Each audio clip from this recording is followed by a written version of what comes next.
right, so we're back with Robyn and DAILEN, two relatives of Noah Presgrove. We spoke to them last week about the case, just introductory, and they were going to be meeting with the OHP and getting hopefully some more information on the case.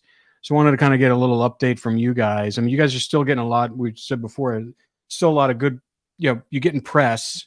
I know Robyn was saying she's not a big fan of Daily Mail, but it's got a big, wide reach. And so what did you find out, if you found out anything from the OHP? DAILEN, you were asking the questions. I'll let you handle that. Yes.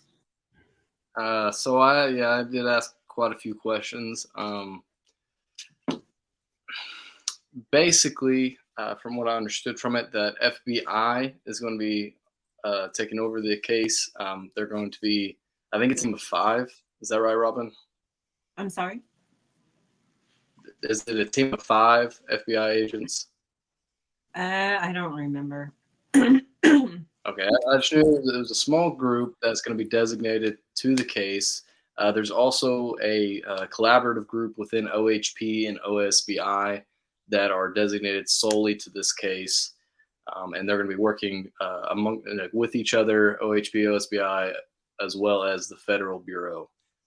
And so hopefully with that, with all the resources amongst each group, they're able to kind of push forward and find out a lot more information. So is that all they did? The update they gave you is that the only update they gave you? Is that they said that the FBI is kind of leading the task force, and that OHP and OSBI will be kind of focusing on it, but the lead is going to be FBI?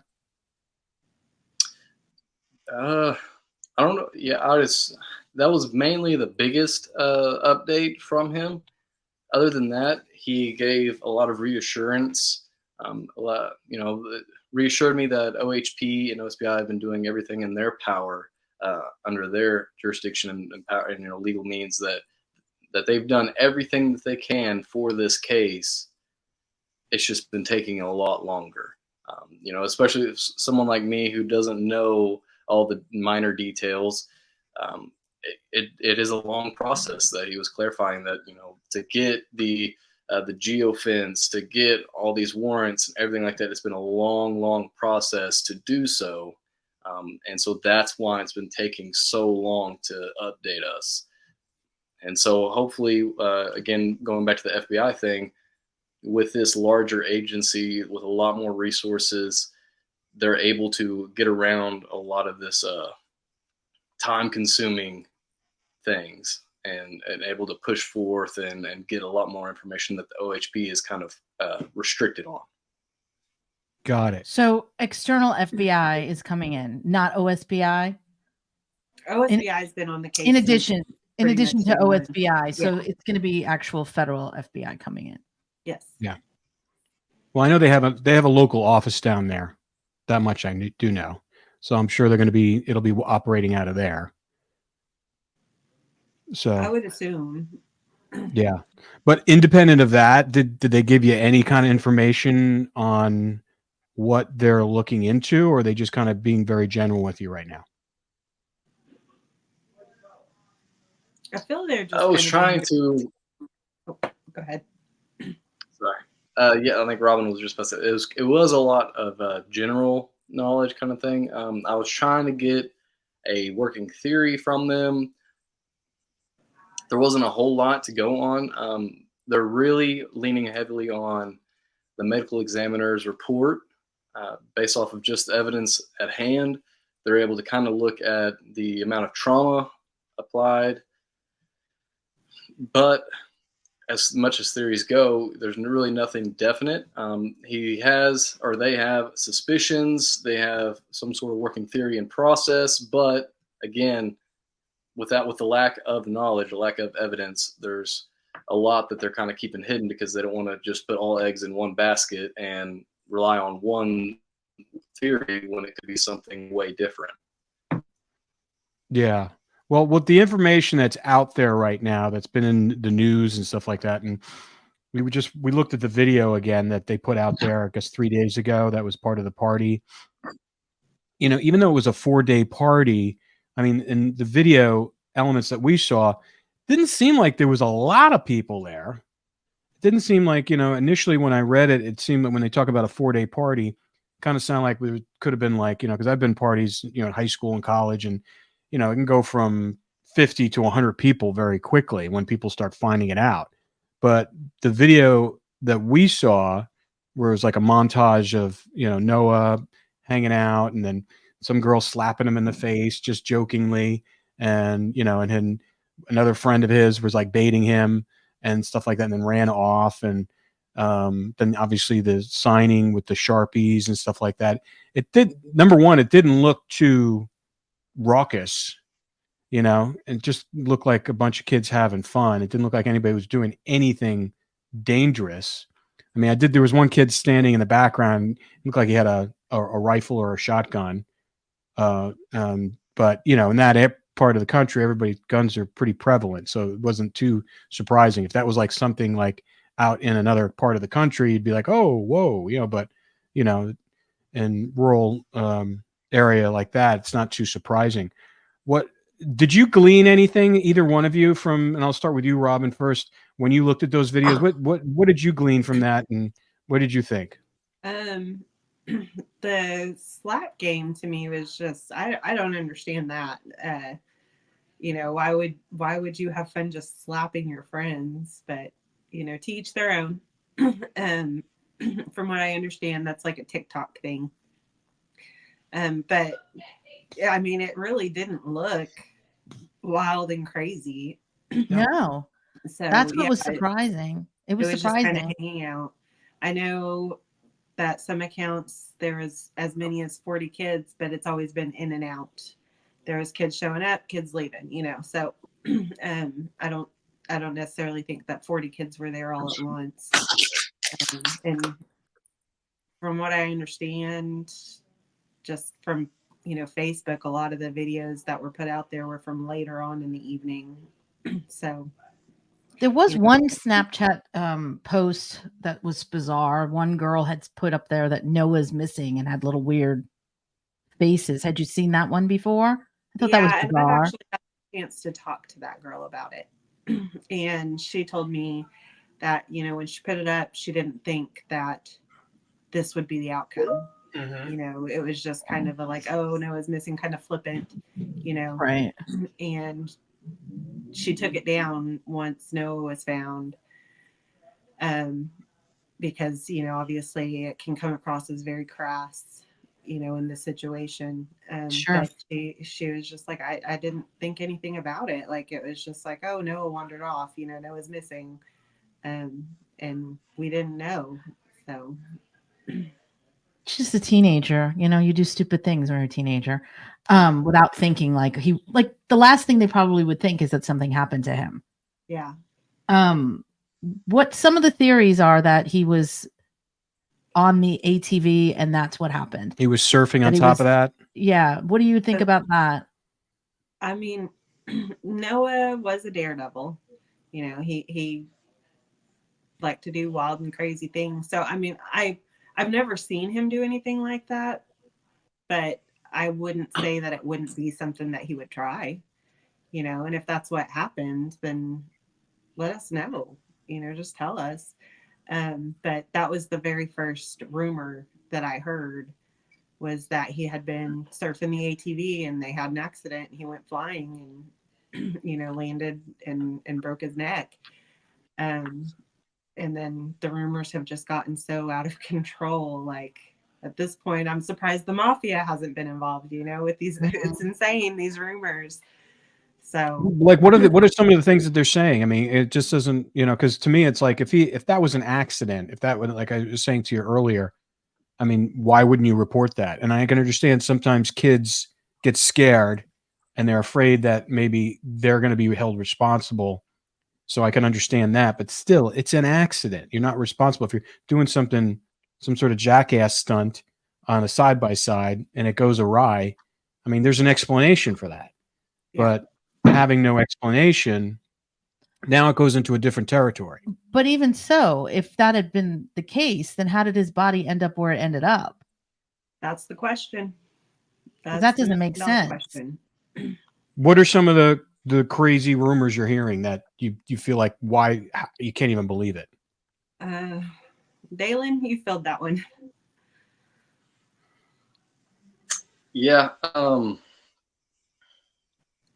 mean, I've heard rumors about him getting into a fight with a friend, and then one of the girls tried to help out that said friend and struck him with a golf club.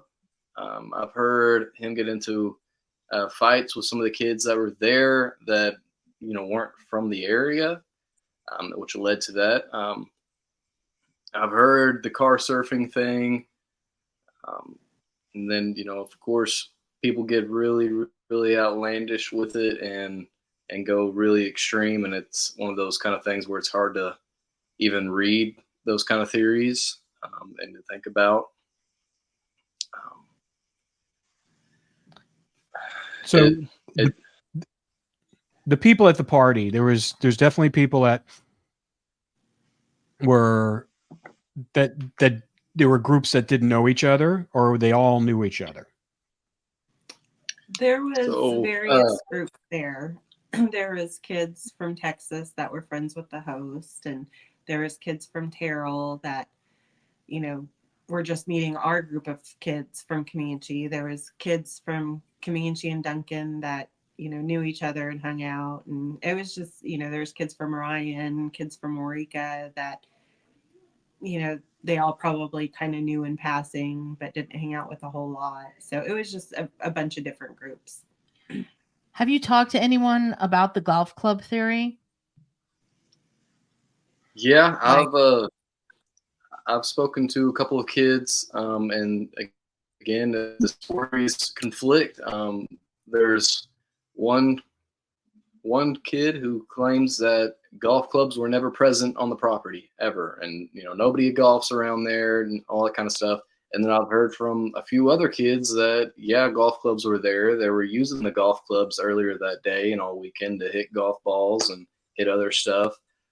So it's really, again, going back to where stories conflict. It's hard to understand and really put all your eggs in one basket and say, oh yeah, this story is for sure, when that story conflicts with 3 other kids' stories. And so it's really hard to understand what happened and what didn't happen. Does law enforcement have a list of names of all the people that were at the party? I believe so, yes. Because I imagine they dissected the video, even if someone didn't tell them where it was. I mean, some of the people are identified in the news articles, as well as the host of the party. What was his relationship with the host of the party? What was her name? His Avery Joe. Avery Joe, yeah. His best friend is now engaged. They were dating at the time, to her sister. And so, his best friend was hanging out with his girlfriend, and his girlfriend lived there with her sister. And so that's kind of how we got mixed up with them. What are people at the people who hosted the party, what are they saying? So I haven't actually seen the host really say much of anything or heard from her. Her mother's been very vocal.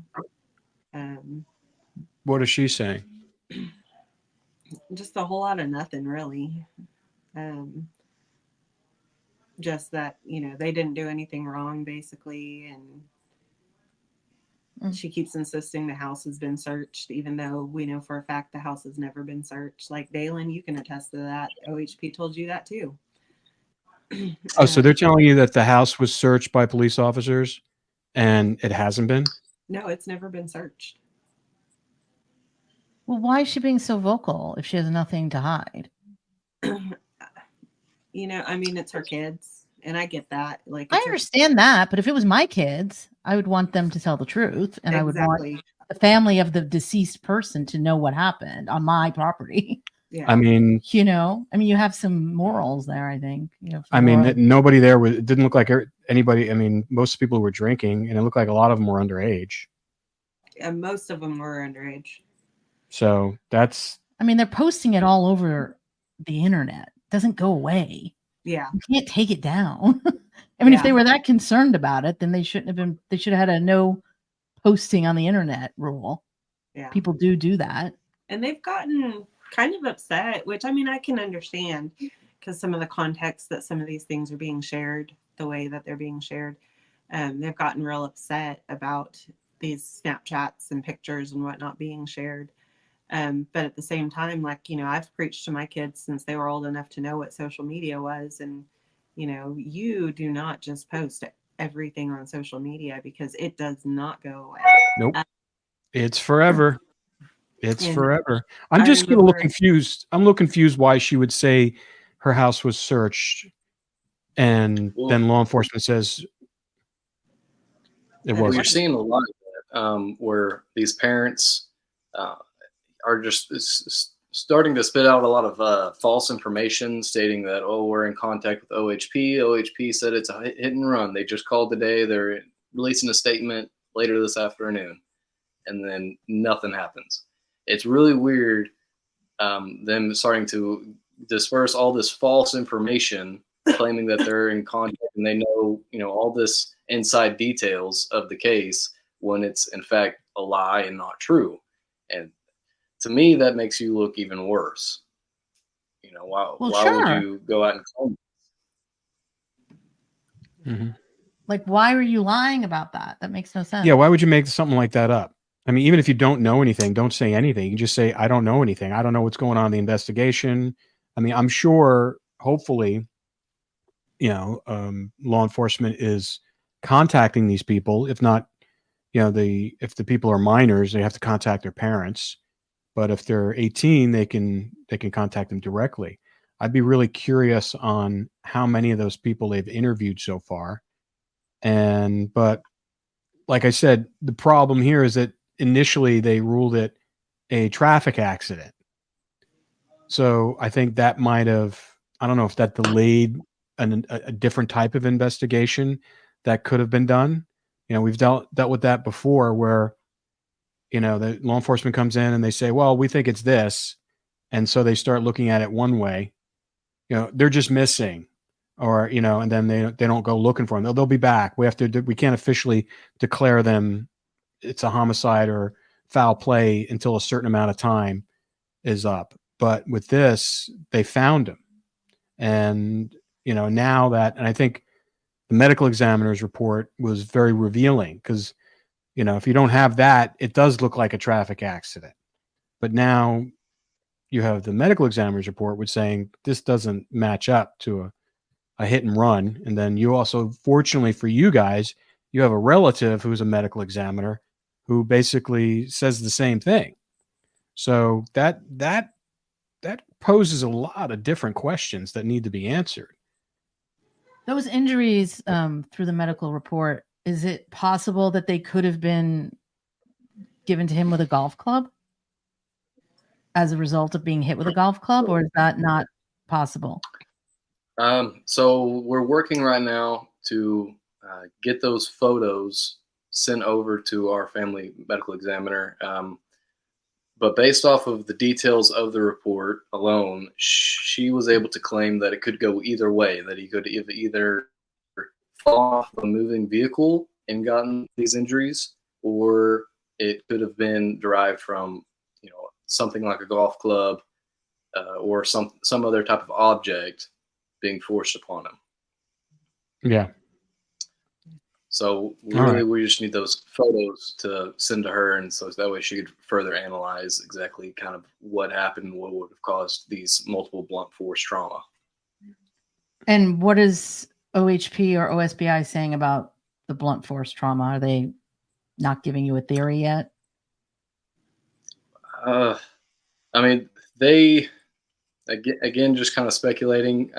They kind of are moving away from the trauma caused by an object and more so towards a moving vehicle, but at the same time, they're being open-minded about all possible outcomes. Mm-hmm. Now, when you spoke to them and they told you that the FBI is going to be involved and OSBI is going to be involved and OHP, and they were talking about, you said something about warrants. They said that it's taken them a while to be able to get a warrant for, I would imagine, for the properties that where the party took place. I would imagine. No, they had gotten warrants for the phone data, and for the GeoNet, and for the subscriber data. And then, getting those warrants takes time. And then once they actually get that data, the way they explained it to me is it doesn't just come through as a picture or a video, it's pixelated. And so they have to, they have their computer forensic person, whatever they're called, have to kind of put these images together. And they said with the picture, it doesn't take as long, but when you have a video, it takes a while. And so, and same with messages that were sent back and forth. And, it takes time to get all that stuff compiled and put together. Now you guys have private investigators working on this. What are they saying at this point? So their most recent thing is that this is a very critical time in the investigation. And, they don't want to get our hopes up. And so they are working on some theories, but they haven't shared that with us yet, or at least with me. Have they shared with you what their theories they're working on?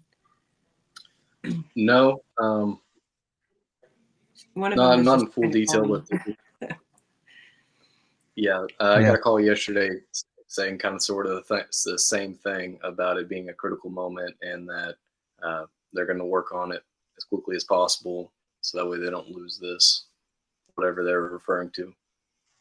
Yeah. Mm. Yeah. I'm just, I mean, to me, in all these investigations, you got to go back to the day one, and you got to go back to where you last saw him. You got to go back to all those things that, I mean, there's a lot of people, there's people there, and, based upon what the news articles, and you can correct me if I'm wrong, there was a thing where, he wanted to sleep in one particular bed, and then he was told he couldn't. And then he disappeared after that. Can you just kind of elaborate on that story? So I don't want to, butcher it based upon what the news reports, but that's what they're saying in the news reports. What's the real story? So that story was relayed to me by his best friend. Noah was wanting to sleep in the party host bed. He was drunk, he was tired. Supposedly he had just had this four-wheelers or side by side, whatever it is, tip over, and nobody was gravely injured in any way. He'd been given a shower and eaten. They fed him, they said. And so he was ready for bed, and he didn't want to go to sleep on the floor. And so he was wanting to sleep in the bed, and she told him no, that he couldn't sleep on the bed, that he needed to sleep on the floor with one of her friends. And he got upset and went and got his shoe and another party goer shoe because he couldn't find his other shoe, and stormed off. And that's when they think that he took the side by side. No, the side by side tip was before. Yeah. Yeah. So that's where I'm confused. So if their theory is that he was hurt on the side by side and broke his neck, how did he end up back at the house walking around, eating, taking a shower, Exactly. putting on shoes? They if you said broke your that neck, you're not going to be moving around. Yeah, they said walking after around the and shower, he arguing was refusing to get dressed, and he was. And you're drunk, naked. and your neck is broken. I mean, come on, that doesn't make any sense. I mean, Yeah, we're not forensic, but that's just logic. That's exactly what we've been kind of working with is, some kids state that the rollover happened at midnight. Some state that it didn't happen until after 3:00. And then they go to that theory of, it all occurred. Like, I think there was one person on Facebook that claimed to be an MD or something like that. And said that he definitely sustained these injuries and the rollover, and then walked, from whatever else, an hour later walked away. Well, based on the report, how are you going to have internal bleeding, a broken neck, and a split skull? Those injuries and a broken spine. Yeah. Those injuries, you're not moving after that. Yeah. No. It's horrifying injuries. And those at the time, that person was on Facebook saying that the family, we had the full report, but it hadn't been released to the general public yet. And so, you know, I mean, I got on there and I didn't describe all of the injuries, but I was like, you know, I highly doubt that he's going to be walking away with, you know, these broken ribs and, No, that makes no sense. you know, I mean, broken neck. yeah. And, I don't like the fact that the property wasn't searched by the police, because that is very reminiscent of what we dealt with Molly and Colt. I mean, it's still happened 10 years later. Yeah. I mean, This is one of those. doesn't. Yeah, this is one of those moments where I kind of want to brag on OHP, but then it's also like it's them also. But the way it was kind of described, and I can attest to this, was that the moment we got on scene and local PD got on scene, it was immediately claimed as a hit and run. It wasn't until OHP showed up that they started to question things and start to claim that it wasn't a hit and run, that it was just a suspicious death. So that's me kind of bragging on OHP there, is that if not for them, then we would still be thinking that it's a run. Well, that's the thing. I mean, OHP, if it wasn't for them, they would have just said Molly and Colt ran away. So, I mean, I like OHP, and we've interviewed them. They've been great, you know, over the time. But what bothers me is that the initial reaction was, oh, there's a hit and run. That's it. Move on. Nothing to see here. Yeah. And it's like, how can you make that statement when you don't have all the information? I'm just curious if, you know, what's been going on for 8 months. You know, I mean, why did it take so long for the medical examiner's report to come out that long? They were holding it for the investigation. I think maybe, you know, a little bit of the pressure that was applied to him once the media really picked it up, they finally were like, okay, we can't hold on to this anymore. And, you know, nobody prepares you for this situation. So we didn't know any different. We didn't know that that wasn't the norm. And so, you know, you know, every couple of weeks we'd be emailing the ME, hey, can we get the report yet? And they'd tell us, no, it's not time yet. Check back again in a few weeks, and, you know, check back again in a month. And, you know, we just thought that was the norm. And then once really News Nation came in and started telling us, like, no, that's not normal. That's not normal. Just to explain to you, when we went and we did an excavation in this pond where Molly and Colt went missing on this guy's property, we drained the whole thing. We brought cadaver dogs. We were there for 2-3 days, drained the whole pond, cadaver dogs. We dug something up that looked like it could be a human tongue, you know, after the dogs hit on it and said there was remains there. And so we called the medical examiner's office that day. They came initially they said, well, you can just take it to us and, you know, just drop it off at the front desk. And we said, no. It says, we're not doing that. You're sending somebody out here. And we videotaped them receiving it and going and driving away, the whole process. And they discovered, it took them 2 weeks to discover that it wasn't a human tongue, but it was priority. And that's the thing. You have to make things priority. And it just makes me a little weary that they waited so long. They waited 8 months to do something, especially since OHP already kind of said that there was something suspicious about this death, that it probably, you know, could be something other than just a traffic accident. So why did it take so long? Because it just got released 2 weeks ago. I don't know when it was actually completed. Do you know when it was actually completed? I don't.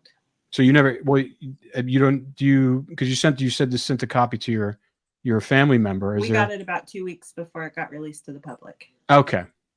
So it was probably done 2 weeks before that, I'm guessing, because they probably were like months. That's months later. It's like, so we'll give them the benefit out. A long time. So let's say it was 7 months. They did it in 7 months. That's a long time.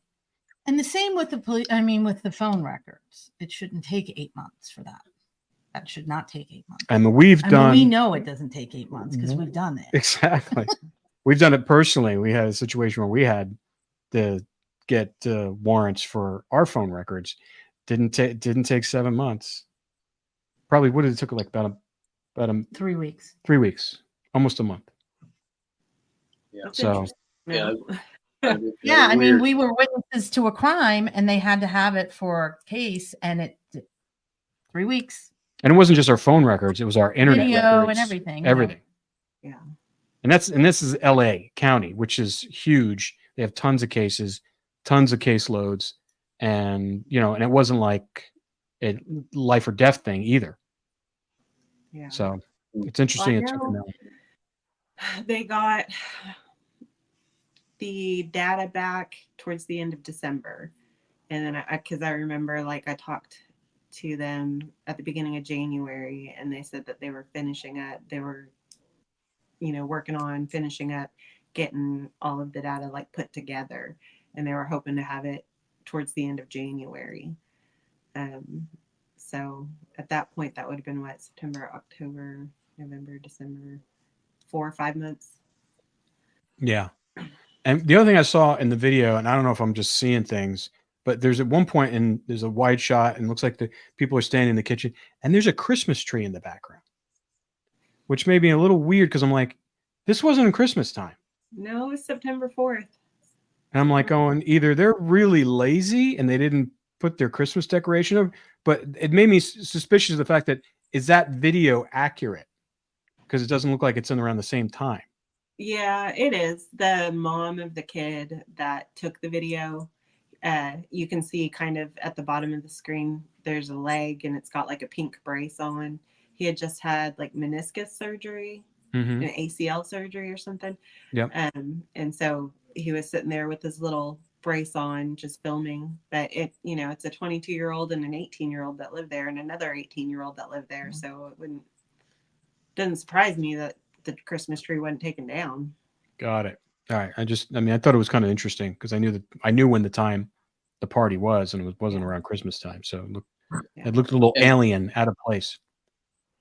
And going to the priority thing, I know when we talked to our contact with OHP, the way it made it seem was that he still has his daily duties, right? He still has to go on all these calls and work other cases and stuff. And so that's why everything has been so slow moving.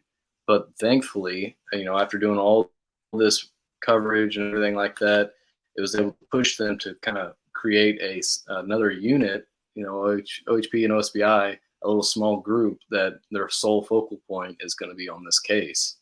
And hopefully with that being done, it's going to prioritize. And unfortunately, that's seems to be the only way to get some things accelerated when it starts to get publicity. And because then they don't want, they don't want the negative press on what they're doing. Well, and also I don't think that they have the manpower or the time. OHP doesn't. No, they don't have the resources. So we understand that. I mean, we know a lot of people in law enforcement. We're pro law enforcement, but the early hours of these investigations are the most important. And that's always what's disturbing, is that when you hear things like, well, they didn't check the house or they didn't do this, and you're like, but that should just be standard. Yeah. It shouldn't even be a question. Why? I don't know. In our experience in that area, it seems like certain people have certain ties to certain other people, and they don't have to adhere to the rules like everybody else. So I don't know who these people are. Yeah, it's a large family and a lot of ties to everyone and in every position. It seems like I know the reason I got for why they didn't get the search warrant was because Noah was found on the highway and not on the property. Another thing is that the property is owned by registered Native American. And say it again. You cut out.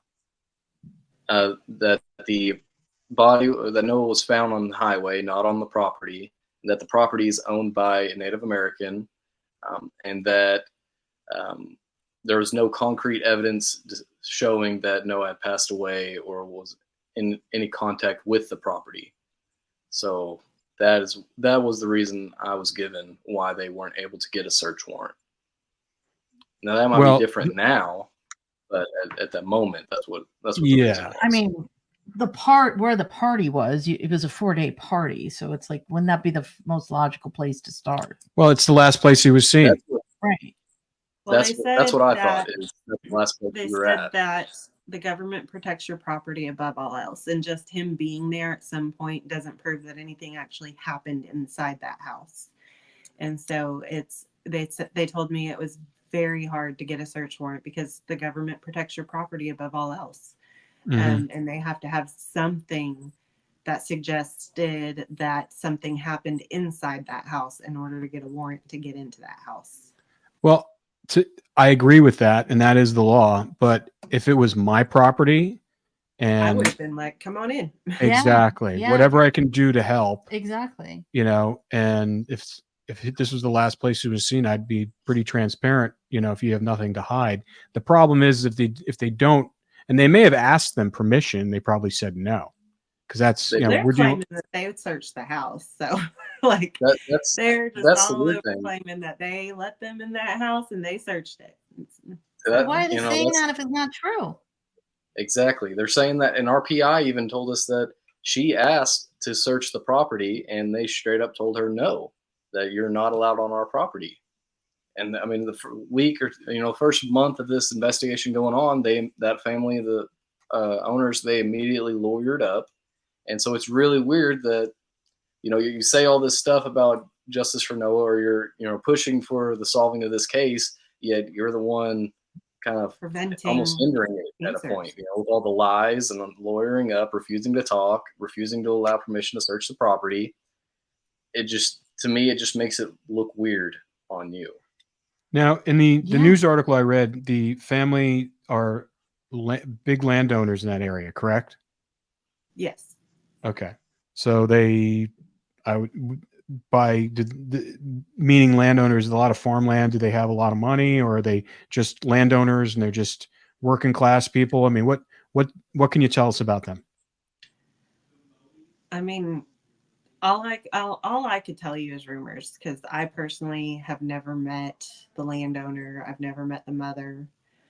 And so, I mean, I couldn't give you a 100% honest answer. They own a lot of land, from what I understand. They have a lot of money. But just because you own inherited land doesn't always necessarily mean you have a lot of money. So I can't guarantee that they have a lot of money or not.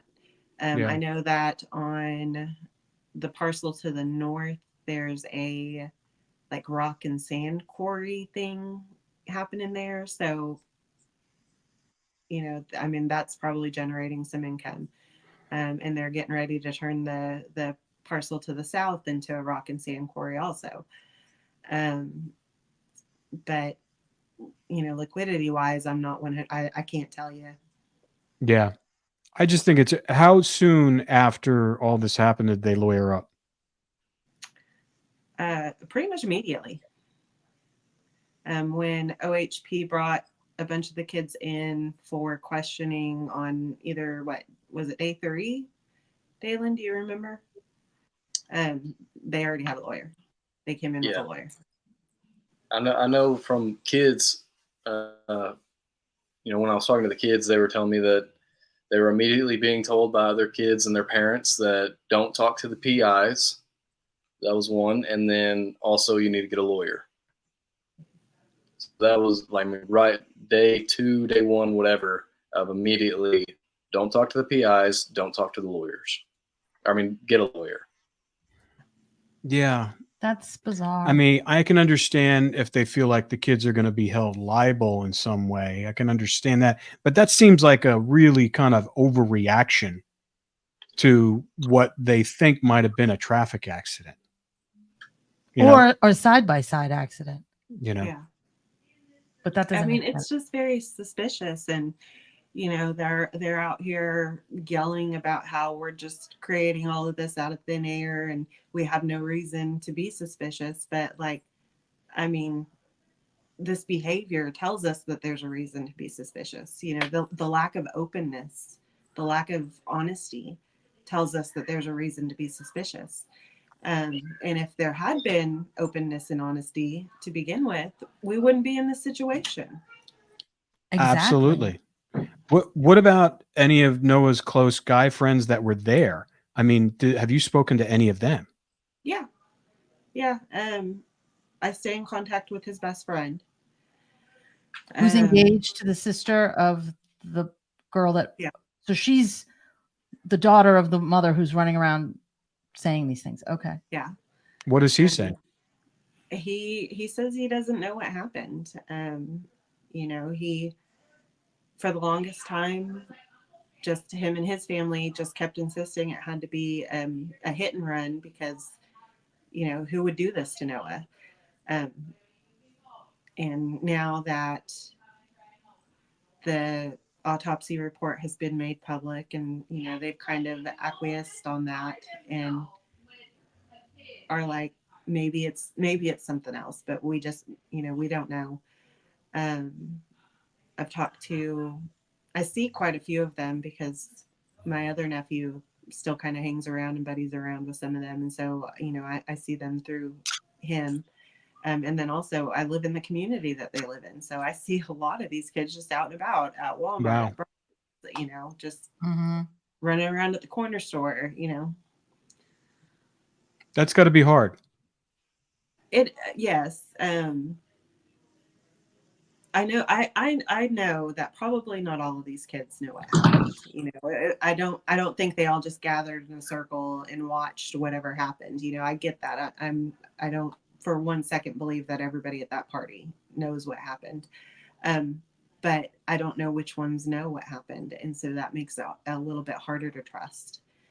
You know, I just, you know, I sometimes, and maybe this sounds bad, but you know, I see them, and you know, I can see their parents sometimes, and I'm like, you know, does your kid know what happened? Did they tell you what happened? You know, like it's just hard to have to see these people sometime. And you know, I put on my big girl pants, and you know, I'm a member of this community, and I don't want to be out here just blatantly, you know, screaming at everybody. You know, that's not an adult thing to do. That's not a mature way to handle anything. But you know, that those thoughts still run through your head. Like, do you know what happened? Are you keeping this from us? Listen, the fact that they lawyered up so quickly, somebody knows something, and they're protecting, you know, they're protecting themselves, they're protecting their family members, they're protecting their land. I mean, you know, because there's a bunch of things that could happen with something like this. When it all comes out, you know, and you do find out what really happened to Noah. I mean, if there's not a murder charge, it could be a wrongful death suit, and that's a civil suit. And you know, so there's a lot of things that could come of this. But I find it really strange that they lawyered up so quickly, and that also the fact that the owners of the property said that the land was searched and the property was searched when it wasn't. Those are two red flags for me. That's the weirdest thing, is that they just keep insisting that that house was searched. And like, why would you lie about that? And especially when you've got, you know, DAILEN and I that are actually talking to OHP, and they're telling us that no, we have never been inside that house. Why would you continue to go out there in public and tell us we're the ones lying, and tell this community that we're the ones lying? Like, it's just insane to me. That's mind-boggling. Like, why would you lie? That's insane. Yeah. That doesn't make any sense at all. That's very suspicious. That doesn't feel right. And no, that's not right. Yeah. So what about the group from Texas, the kids from Texas? This is very close to the border of Texas, correct? Yes. Yeah. It's literally, I mean, part of their property is on Texas. You know, that Texas state line runs right next to that house, right next to the, you know, well, the road that house is on. And so literally, I don't even think it's a mile to the Texas border. And then you go to the west, and then south, it's just a couple of miles south. Where they found Noah's body. I can't ask you, boy. You said it was like about a mile from the house? Yeah, to the north of the house. North of the house. So if you drew a straight line, it would be like a diagonal line, like across the property would be a diagonal line back to the house. If you got a good throwing arm, you could probably hit that house with a rock. Oh, so it was close. We're talking yards, not like a mile. Probably like. Okay. It's a mile to the north of the road. Got it. So, like, you know, if you pull onto 81 from the road that house is on, it was actually, I think, 0.8 of a mile.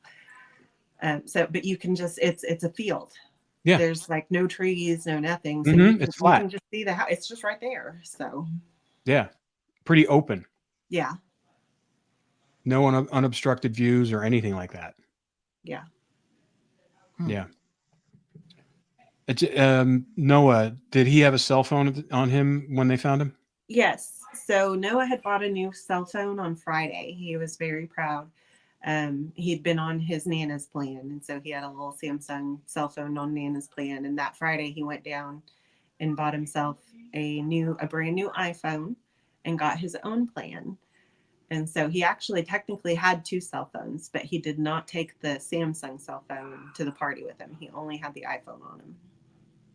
And then any data off that could help you guys with anything?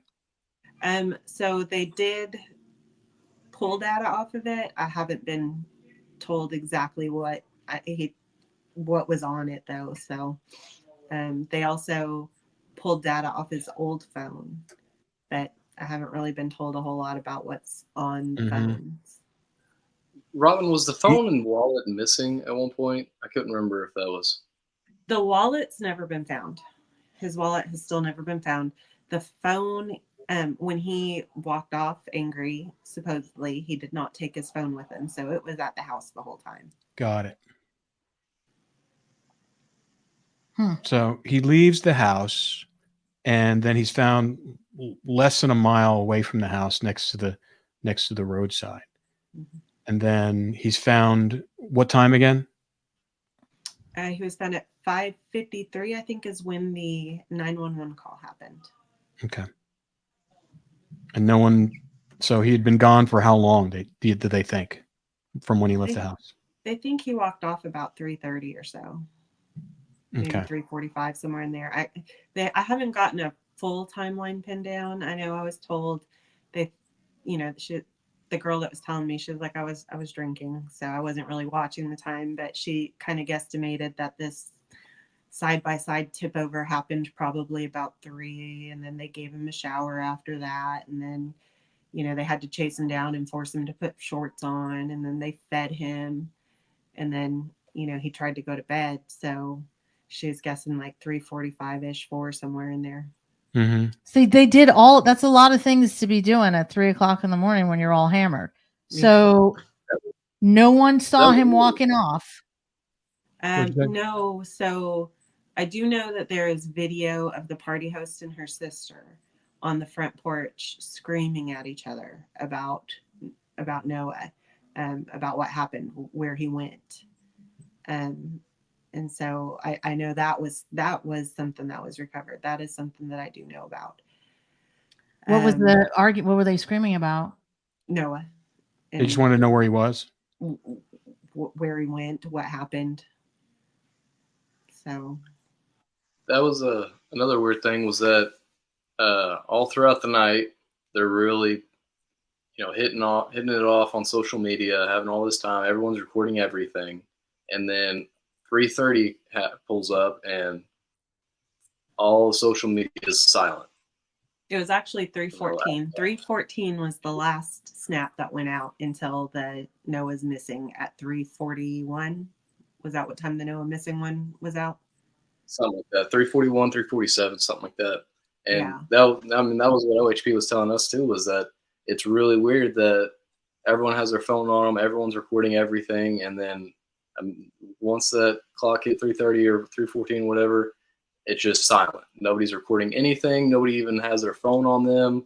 There's, testimonies that these kids left the house to look for Noah, that some of them went into TERRAL, yet when they're looking at the geofence, it's showing that, only one person or whatever left the house. So the kids that claim that they left the house to look for Noah didn't bring the phone with them for some reason. And these kids take their phone everywhere. Yeah, they take their phone everywhere. And first of all, like if they're feeding him, putting him in the shower, doing all this, they're going to film it. They filmed everything else. Yeah, they filmed him signing his butt. And if they were like making fun of him, like if he was that hammered and they had to feed him and he was running around, they would have totally filmed him. That makes no sense. Yeah. Yeah. Because if you had a stunt like that where you turned over a side by side and you come in, you're all covered with dirt and you're looking all disheveled. I'm surprised there's not video of that. There's not one person who took a picture or filmed him when all night long they're doing Right? it. That doesn't Like, make sense. You would think. That doesn't make any sense. Especially if he was fine. No, there's something. If they're saying that he was fine. There's something not right there. Yeah. All right. So what's the next step for you guys? And as far as you're just playing a waiting game with your PIs, I mean, they're still kind of gathering information, I would imagine. And it's good news that the FBI is looking into it. I mean, because they're, if there's foul play involved, that's their specialty. OHP, it's not their specialty. I mean, they can do it if they have to, but it's really, it's not what they do on a daily basis. Yeah, So, the investigator we've been talking to, he's been very open with us about, Good. like, he went, he's not trying to down himself, but he just told me, Robyn, like, I've worked traffic deaths. Like I've worked plenty of traffic deaths, hit and runs, stuff like that. He said, this is not something that I work every day. This is not something that I deal with every day. mm-hmm. And so he was, he's been very open and honest. Yeah, we know him, and we know exactly who he is, and he's a good guy. Yeah, he wouldn't steer you wrong in that way. He's not a duplicitous person. No. Yeah. But yeah, he would be pretty straight. I mean, he won't tell you things he can't tell you. No, but but he's been very open with me about, just, and I hate to say lack of experience in this, but he's just like, this isn't something that we do every day. Yeah, you got to bring a specialist in. Yeah, that's just not what he does. That's not what he does. That's not what he does. I mean, like I said, especially something like this, you need someone who's who investigates these types of crimes when there's more questions than answers, and when you can rule out a possible hit and run. And are they ruling that out altogether, or are they still holding on to that? As far as I know, it's not a hit and run. Yeah. He said, the sheriff had initially ruled it a hit and run, and then once OHP got on scene and started looking at things and just talking and asking questions, they were like, "Yeah, no, this is not a hit and run." Have you seen the police reports from the sheriff's department? No, they won't release them to us because it's an active investigation. Mm-hmm. Yeah. Hmm. So your PIs can't get even a hold of it. They've tried, but they were told no. Yeah, that's pretty standard. They tried getting a hold of the call logs and everything, and they weren't able to. Yeah. Mm-hmm. Do you have any plans of meeting with the FBI investigators? Heck yeah. Have you been told? I don't know if they're going to want to meet with us because we're out here talking. They should. To the media. They should meet with you. But I'm sure they will. Do you know the names of the people that are been tasked with this case? not yet. Okay. You should find out. Yes, yeah. I was planning on calling, our investigator that we're in contact with tomorrow, and getting updates and talking, because I know that they had a meeting coming up this week with the FBI. So yeah, I mean that's all you can do at this point. The more information that you can gather by yourself, just from and what they'll share with you, that's all capital for you guys, because it's like, and then also, and I understand in murder investigations they don't want to give out because they're preserving the investigation in case they do have to charge someone, but they should be giving you updates. Yeah. And even if it's like, hey, listen, this is what we're doing, we haven't no answers yet, and then always ask them follow up, says, well, what is your plan? What do you plan on doing next? Yeah. If that doesn't work. Okay. But now that, you have families that have lawyered up, complicates a lot of things. Even if the investigators bring these kids who were at the party there, it's going to be a curated interview. Yes. So it's not going to be someone who's going to be willing to kind of spill the tea on what happened. It's going to be, it's going to be an interview where it's going to be coached. Yeah. Well, it was like the first interview. Yeah. So Well, it's horrible. You know, we feel so bad for you and your family, and having all these unexplained and no answers is got to be frustrating for your family. How would Noah's parents handling it? So I know my Casey, his mom, um, you know, she's tore up. She's very tore up. I couldn't, you know, Noah was my nephew, and I loved him like he was one of my kids. But I mean, the fact of the matter is that he's her kid, and Mm-hmm. you know, she's tore up. And then Victor is Victor is DAILEN and Noah's dad. So how's your dad handling it, Victor or DAILEN? Yeah, I mean, kind of the same way. Just think about it every day. It's a small community, so everyone you see knows about it. You know, even if they don't say it, you can just kind of see it on their face, same as I do. It is a topic, and some people try to steer away from it, and then some people want to bring it up, and you know, he has to deal with that every day. It's hard, and even when you want to not think about it and just think of things like normal, it's just it's not normal. And you know, No, as a parent, as parents here, you never want your kids to die before you do. You always want to. It's That's not natural. It's No. not natural. So it's got to be horrendous to deal with, and we feel for them, and let us know what we can do for them as well. And but yeah, look, I think it's important if you guys want to continue. There's like, if you know, any updates you want to do once a week, and we can talk to. I know one of your other cousins reached out, and we're going to have her on, Ashley. Yes. So we're just trying to, and anybody else that you feel like that we need to talk to kind of keep, you know, the fire on this thing. Cause you're fortunate enough. A lot of families don't have the attention that you guys are getting. So you're in a, you know, publicity wise and notice wise, you're in a good place because people know about this case, but it goes away quickly. So you want to make sure that you keep Capitalize on it. capitalize Yeah. on it and use it when you can. And like I said, any experts we can bring in to talk about this and analyze this, we'll bring in as well. And we're going to start. To look at the autopsy. Like, I would love to hear. Yes. Yes. We've been hearing from various, but like, I mean, I just, you know, it's just so medical, and to just hear. Well, we have a guy who is really good. He teaches at Jackson University now in Alabama, but he was the Emmy and In New Orleans. New Orleans and both in Atlanta for like years. He's amazing. And yeah, so we can see if he can look at it. Exactly. Well, I'm going to probably give him a call tomorrow. But do you have copies of everything? Yes. Okay. So why don't you email them to us? We'll get it to him, and then he'll have him take a look at it, and then we'll have him on the podcast.